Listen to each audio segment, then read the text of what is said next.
Welcome to Women of a Certain Stage, the podcast redefining how we think about menopause. I'm your host, Lauren Churin, a passionate advocate for breaking the stigma and empowering individuals to navigate this transformational stage of life with confidence and clarity. Here, we're diving into a new era of menopause support, featuring expert advice, real-life stories, and actionable insights. Whether you're curious about building your personal menopause plan or you're looking to make an impact, you're in the right place. Let's embrace the change together. Remind me when you graduated. I'm just trying to... Was it August? Is it March to August? Yeah. Last year, yeah. This year? This year, yeah, of course, 25. I'm already in March 26 program, I can see. Although I'm running the September 25 program at the moment. We're in week 2 of the menopause plan this week. So yeah, but I'm already. We've got about 14 people signed up for March already. So I'm like, brilliant. Gosh. Yeah, and we've got 2 people signed up for September next year as well. So well done, you. Really exciting. It's not about me today. It's all about you. I know. And I want to be more active on LinkedIn. I still haven't done my farewell to search message, if you like. I think because I've had time to reflect with 2 holidays and everything. And I'm just going to say thank you to people. I get rather tired, if I'm honest, of I'm very proud. I'm this, I'm that, and everyone's just of what they've done. And I think all I want to say is thank you, because be the blast. They've made me, all those many thousands of hours of interviews and meetings, they've helped make me what I am. And they've given me a wisdom that I didn't have before, which I think is quite profound, actually. I've always described myself as having a mahogany veneer. It's not Formica, it's definitely mahogany, but it's a veneer, because you just touch on so many cultures, industries, geographies and everything, and roles, that you get a lot of wisdom. So I will do that post. I'll probably do it this week, and then I'll reflect, and then I'll re-describe myself, probably maybe January. I'll have a think. I think the beautiful thing you've got now is you've got the luxury of time, which, as you said, when you're on the treadmill, you don't have that luxury. And that gives you an opportunity to almost allow your thoughts to naturally evolve, and then to share what you want to share when you're ready. And you don't have to kind of, have this arbitrary, this will happen in January or that happened December or February, March. It's just a case of actually, 12 months ago, I was thinking about going on this path.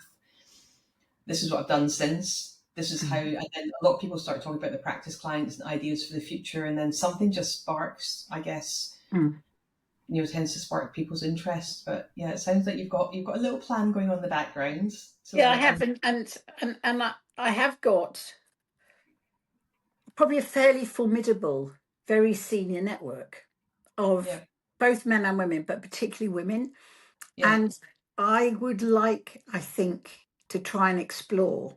It's quite a big task. There's all this talk about women leaving C-suite roles, but it's rarely, if ever, talked about in conjunction with menopause. And having done this training and spoken to so many people, you included, there have to be at least 50% of those people leave because of menopause. And I was going to phone I've got someone who used to be on the board of the CIPD and see if they've got any facts or figures on it. But they have, because is that something worth exploring more? So yeah. I mean, it's something I've been researching for the last 12 years. So if you go on to CIPD, ACAS, there's a whole range of organizations that have done some work. Look at Bank of America, have a look at, some of the other banks have done some good work in the space as well. Women in banking and finance have done some nice work in here as well. And have a look in the portal in the library section under work and menopause. So some links in there as well that take you directly to those studies. Yeah. So I thought there might be something I could do there, but I just need to think, and again, give myself the time to do some more to do some research on it. But yes, there's ideas. ideas flowing. I have enjoyed the practice sessions. The one I find most difficult is the food one,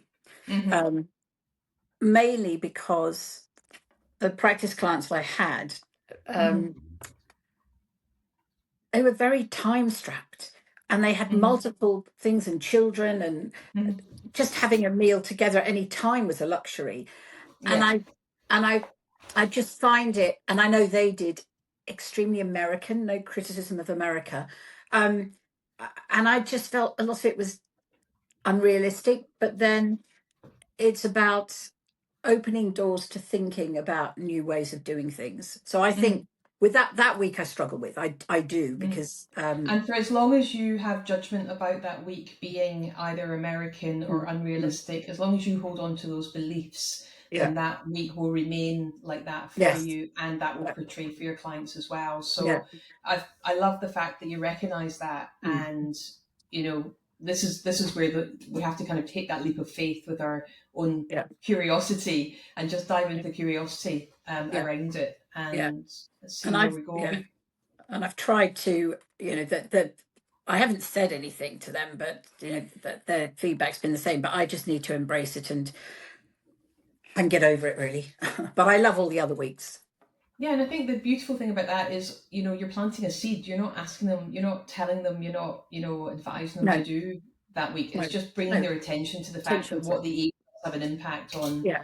If they did nothing else other than perhaps increase their fruit and veg intake, or reduce their alcohol and caffeine intake. And the irony is you're now taking a sip of water as we're having this conversation. I've become a changed person on water. Yeah.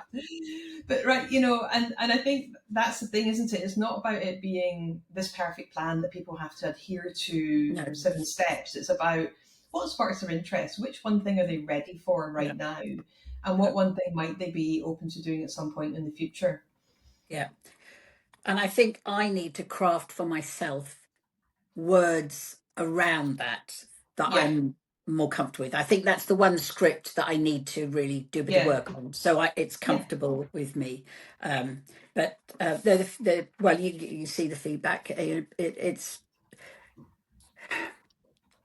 It's more than gratifying. It just spurs you on, and when you can see how little things can help people. But as I think I said on some of the calls, the menopause is what they're going through, and that's what brought them to me, to others.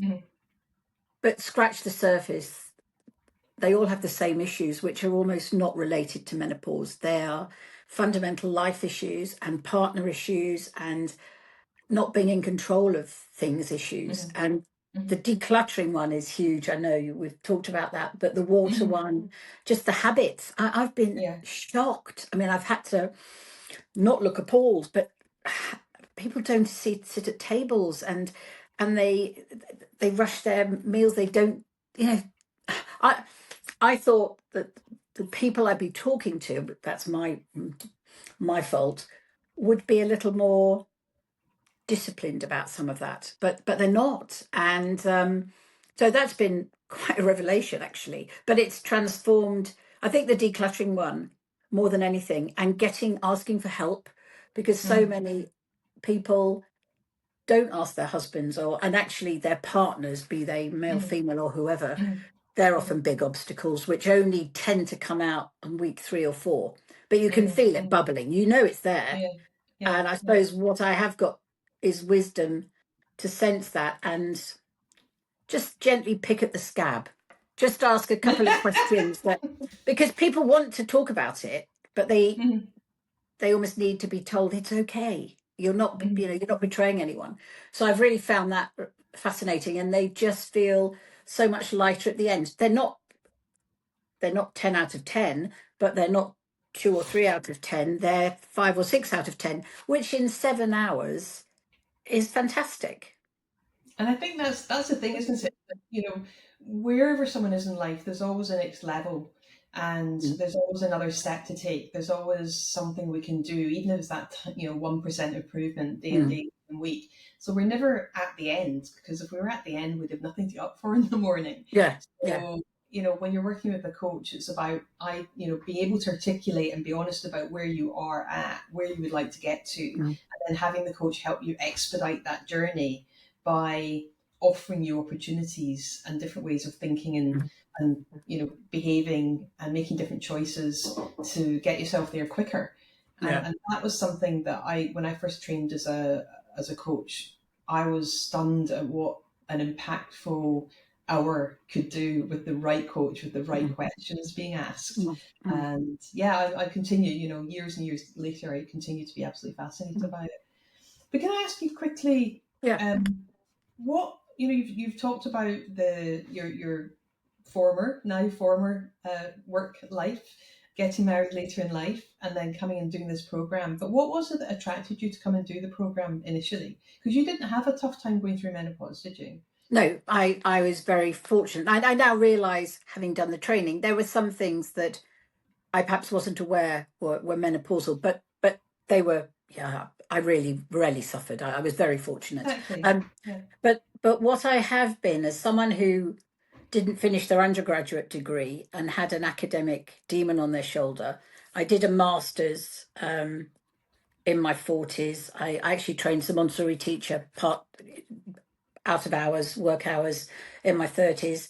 I like lifelong learning. I like to keep developing skills. And obviously my job in executive search did develop my skills enormously and my wisdom, as I said earlier, but it wasn't enough. I wanted something more. And I wanted to sort of build on the skills that I had. And I think I saw it on a LinkedIn post of someone who I'd connected with in my professional life who had worked at Standard Chartered, who'd just graduated. So I reached out to them and said, can you tell me a bit more about this? And I thought, this sounds quite interesting. So I reached out to you, we had the conversation, and I signed up. It was more, if I'm honest, it was more for me and just giving me some more learning. I wasn't then sure what I was going to do with it, and I'm still on that path. But I just think if you ever feel you're standing still, you have to move forward in some capacity with something. And having done it, even if I never do it professionally, you can gift your knowledge to so many people, and particularly men. I mean, men need to understand, because I think they're frightened. And yes, the women are the ones who largely suffer, but I think men do as well, and couples do. So yeah, that's why I did it. It was to expand my knowledge, learn something new, but I felt very much aligned with what I've been doing for certainly the last 15 years in search, which was predominantly working with C-suite women. Yeah. And you can see, you said you can actually see that probably a lot of the exits were as a result of menopause, or menopause had a hand to play in it at some point.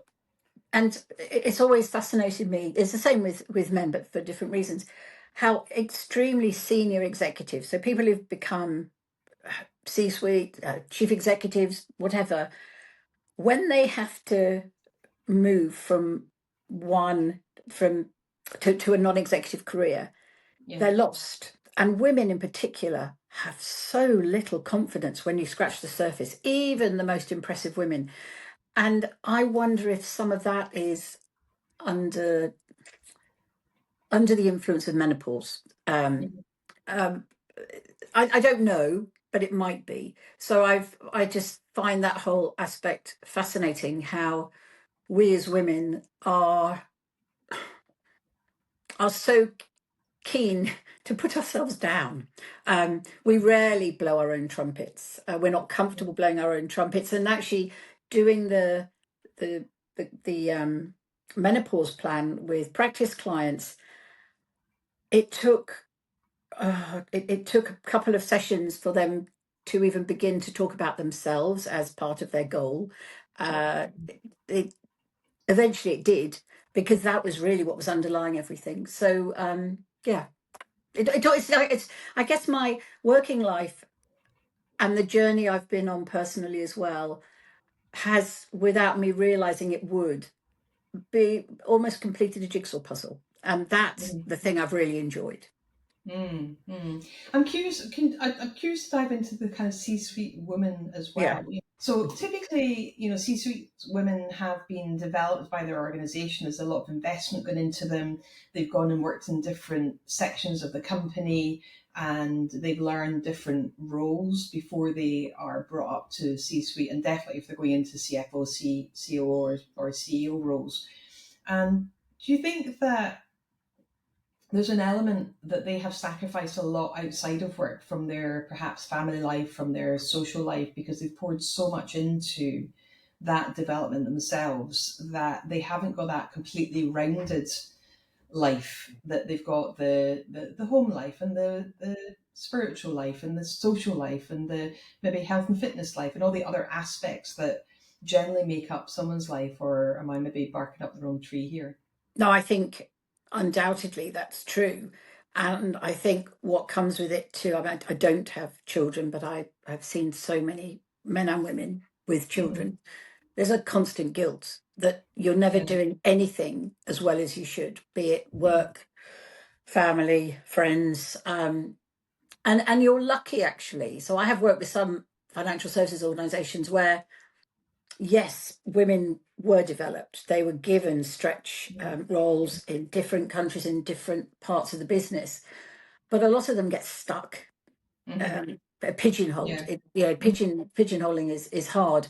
So I do think women do give up a lot, the pursuit of excellence. And I think women have to try and achieve things far more than men. I think they're measured in different ways, and behaviours that are acceptable in men are deemed as almost unacceptable in women. I've always been a pretty confident, I have a view, and I'm not afraid to show it. I hope I do it appropriately, but I have often been, particularly in my younger years, I have learned a little more.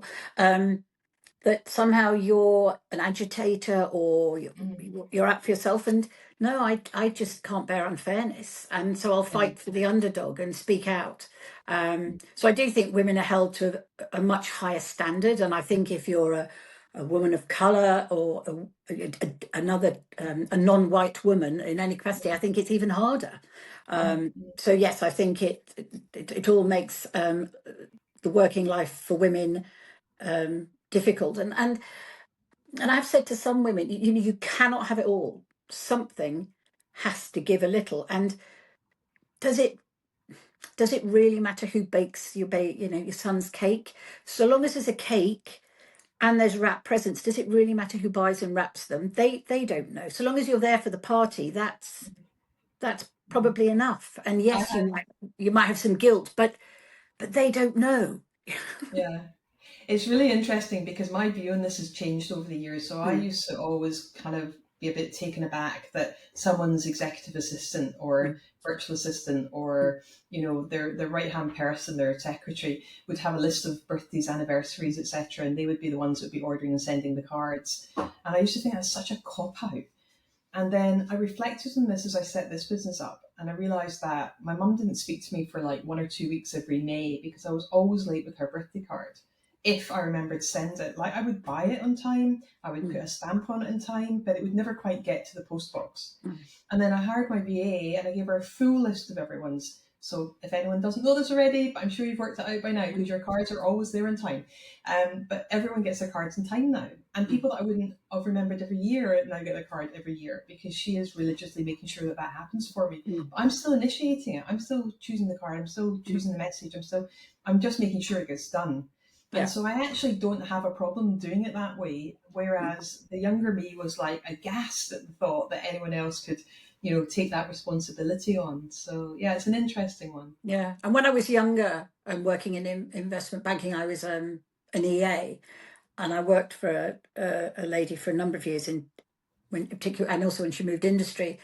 I've bought Valentine cards. I've bought for various people I've worked for. I've done it all. I've organised parties, weddings.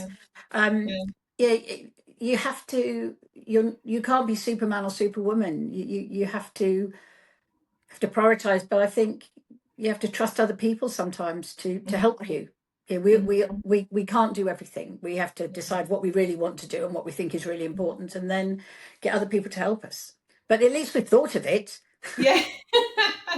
I have another question for you that is something that I've got personal insights because I get HRDs phoning me up at budget setting time to ask me the question. But have you had any line of sight in the work that you've done around how many people are actually exited via non-disclosure and settlement agreements that are potentially linked to menopause?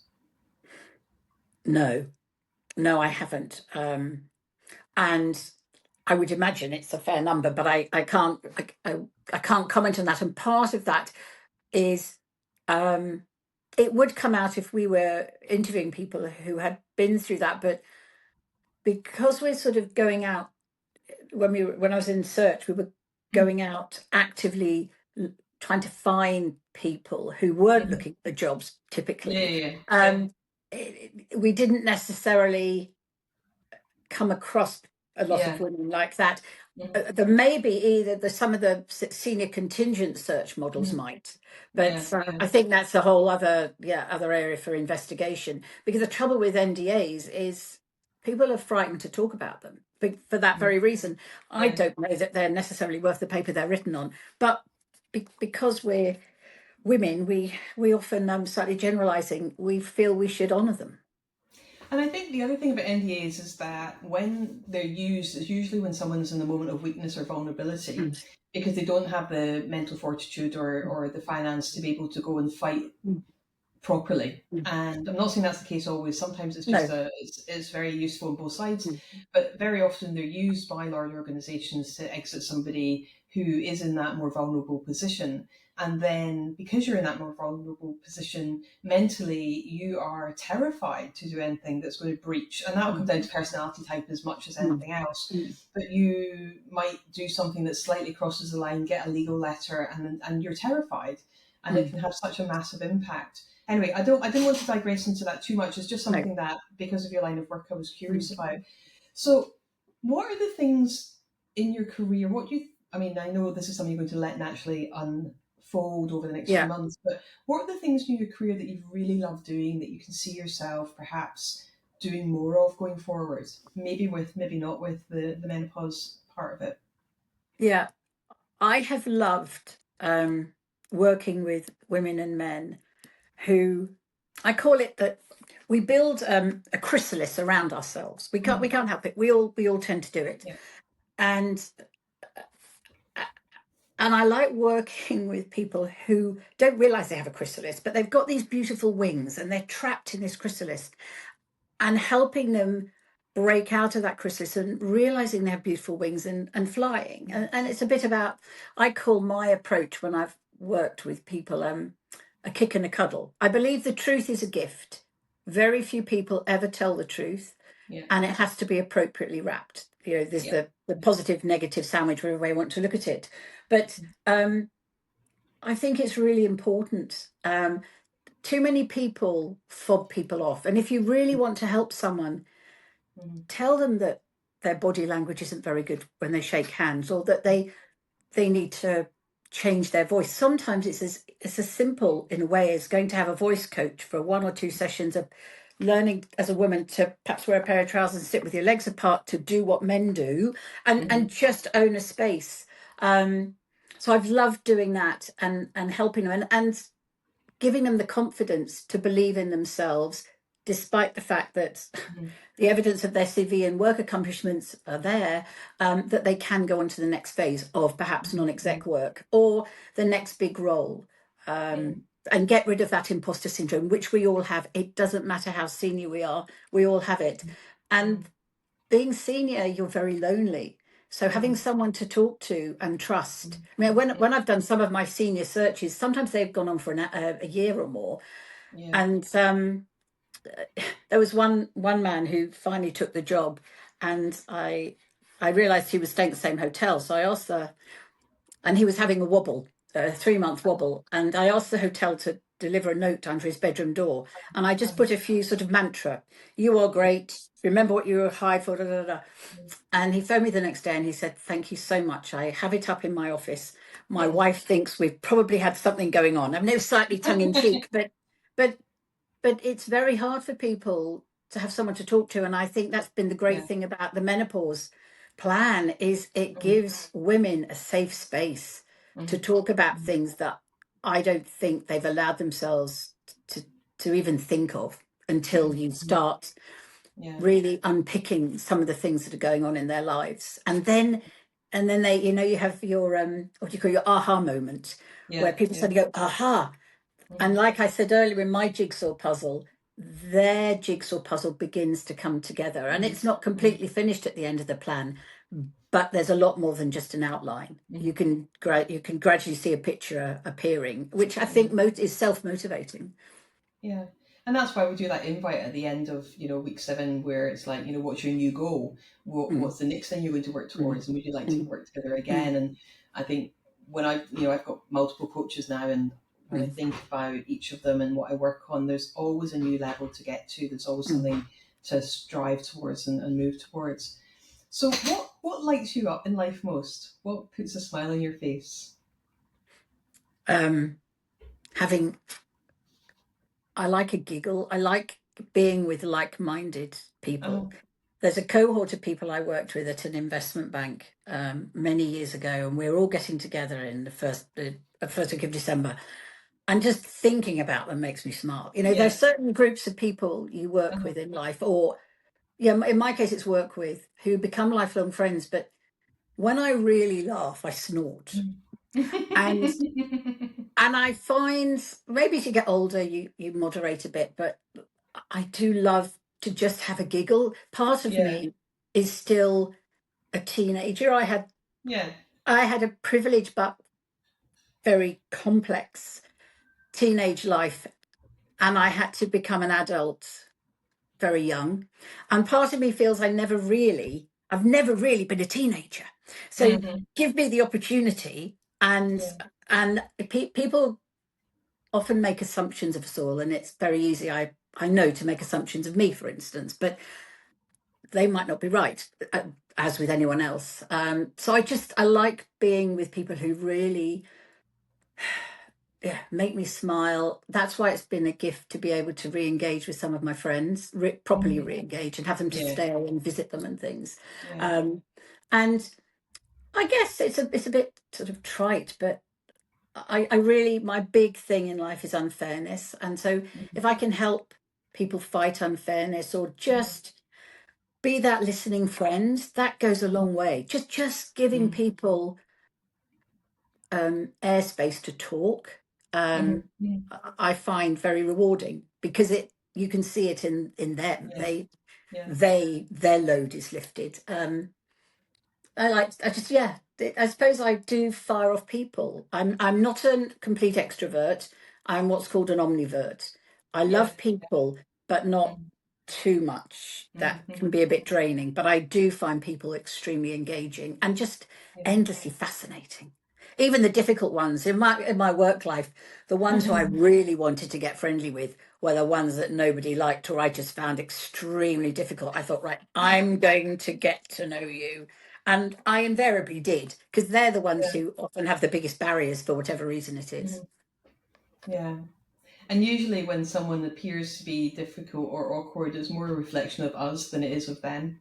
Yeah. I think people often forget that we play a big role in that dynamic as well. It's not a one-sided thing. I always think of you as like, a sage. That's kind of the way I think of you or picture you, is that kind of wise person who has got so much to offer. Because your questions throughout the program were always so insightful, and there was always something that I learned from them. And that's what I value about, that's what I value about when I do have those conversations about people coming into the program. The reason I have them is because if we don't have that kind of chemistry going on at the get-go, we're going to be working together for 18 weeks. And I know people are just there to learn on one level, but I think it goes deeper than that. And I think that people all learn from each other, especially when we've got so much practice and breakout and that type of aspect of it as well. Yeah. So, and just going back actually to, you said, what do I enjoy doing? That's a comment that's often been, and thank you, I take that's a lovely compliment, that has often been given to me by people who I have had conversations with. And it's that wisdom that I'd love to translate into something. I feel it would be wrong of me not to somehow be able to use that in whatever capacity. Well, I'm always in the background there to support you in the way that I can. Yeah. Is there anything that, you coming onto the call today that you would like to have chatted about or talked about that I haven't brought up or we haven't mentioned yet? I honestly can't think of anything. What I do think is fantastic, one of the many fantastic things about the program, well, number one is it's your personal dedication to it and the fact you are always there. And I've never known of any course where that's the case. I would say at times, Lauren, to a fault for you, because you need to care for you. But I think it's the breadth of people that you work with on the program. So we work with our cohort, which is also, I think, fairly unique to be across the globe with all these different cultures, all experiencing different but similar things. I've found that fascinating, and I've done quite a lot of work in different cultures, but I really enjoyed that aspect of it. The learning comes naturally. Your patience with us, we were all getting a bit, frustrated, not frustrated, but you come in with expectations of things, and actually you probably haven't fully understood what you're learning. And you saying to us, trust the process. And I love the fact that we all play it back to each other now, because we did trust the process, and we all got there, and we had all these aha moments. So I don't think I have. I felt it was really an exemplary course, and I got a lot out of it personally, as I know a lot of my cohort did. And I think your goal of training 20,000, Yes. it is a fantastic one, and I'm sure that your cohorts will help you achieve that goal. But no, I enjoyed every moment of it. I found it an enriching. Well, I was there for every session, so I found it a very enriching experience. And thank you. I appreciate that. No, thank you, and I appreciated all your input, and I love the fact because I tell people that we have a 96% show up rate and 100% completion rate, and people are like, that's not possible. I'm like, that's the fact. Like, people want to engage, and I think the other thing that just dawned on me as I was speaking to you just now is the fact that because we're learning about menopause, then we're doing listening and coaching, then the menopause plan, then all the other bits and pieces and the business part of it at the end. There's so much to go through in quite a short space of time, and you have to do it in the building blocks, and everyone always wants the next bit already. And I'm like, that's why I always say trust the process. You can't learn can't put the roof in the house if the walls aren't built. No. And that's kind of the analogy that I try and use, because it is really frustrating because you want it all now, right? We want to kind of understand the next bit, and having to hold everyone back is so frustrating for me because I want to just share it all, but I know that it works in the way that it is delivered, and I'm always taking feedback to see any areas that can be improved, because that's really important as well. Even simple things like your cohort was like, could we have page numbers on the scripts, please? Why did I not have page numbers on the scripts? So the current cohort's got page numbers on the scripts. And it's sometimes it's the simplest of things that can make the biggest of difference, small hinges swing big doors kind of thing. But no, I really appreciate your feedback, and I'm really excited to see what you do next with this or without it. But I know it'll play some role in the background, if not the front of it. Sally, thank you so much for your time today. Pleasure. Thank you. It's lovely to see you again, and I look forward to seeing you this afternoon. I will see you this afternoon in your session.